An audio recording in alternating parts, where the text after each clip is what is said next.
Ito yung aking lahok, pero ito yung flour na healthy. White kusmin.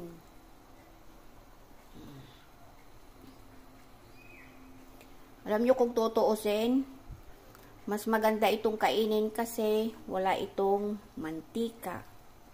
Kunti lang ang asukal. Mas healthy talaga siya. So, gumagawa ako ng ganito para sa aking asawa. Ayan o.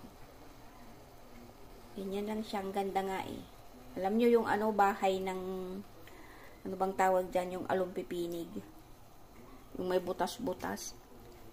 Ganyan siya o. Pag ito ay natatanggal na, nagkakabutas-butas at mawawala na yung puti. Yan, luto na yan. Napakadaling gawin ito guys. Pakita ko sa inyo hanggang sa dulo. Para may idea kayo.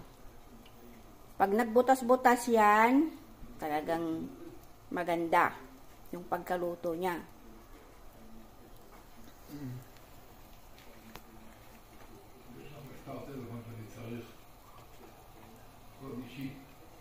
Daka.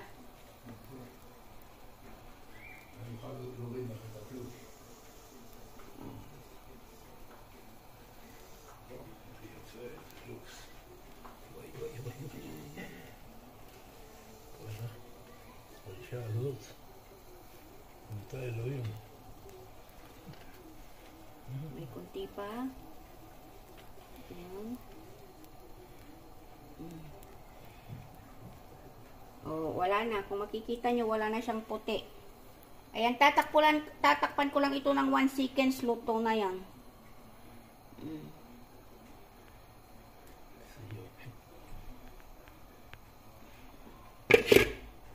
Lunis ka.